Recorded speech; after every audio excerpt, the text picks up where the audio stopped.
Malaki raw ang lugi ng retailers na nagbebenta ng price cap na 41 at 45 pesos na regular at well-milled rice. Ang iba naman walang maibenta dahil wala rin daw mapagkunan ng murang supply. Para bigyan ng mukha ang Balita Mobile Journal, Francis Orsio.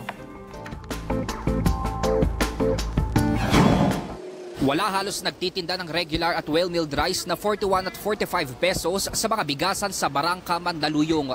Karamihan sa kanila, wala raw kasing makuhaan ng stock na pwedeng ibenta sa ganyang presyo. Ang isang tindahan naman, meron nga pero hindi raw talaga kalidad. Sa panayam sa programang Sa Totoo Lang, sinabi ni Capiz Vice Governor at Grains Retailers Confederation of the Philippines National President Jaime Magbanua na apektado ang benta ng rice retailers dahil sa price control. Kapag daw ibinaba ang presyo sa 41 o 45 pesos, 5 piso raw kada kilo ang lugi ng mga retailer. Kaya giit ng grupo, sana rin daw ay mabigyang pansin ang pang long-term na solusyon sa problema sa agrikultura. Siniguro naman ng DTI na makakahinga ng maluwag ang mga retailers dahil magpapaabot ng tulong ang gobyerno sa mga naluging negosyo.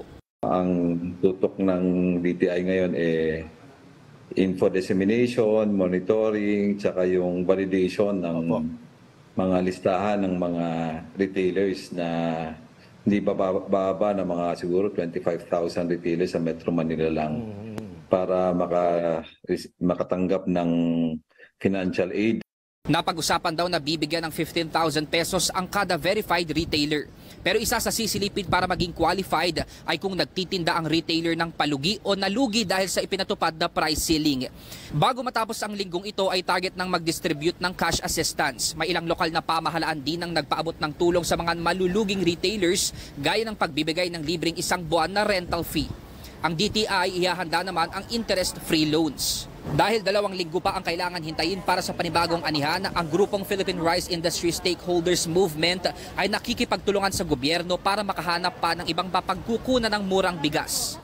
Inaasahan natin itong pagpasok nitong ating anihan, doon pa lang po bababa yung presyo. Sa ngayon, since batas na nga ito at kailangan natin sundin, muling nilinaw ng DTI na pansamantala lang ang price cap habang hindi pa sapat ang buffer stock ng bigas.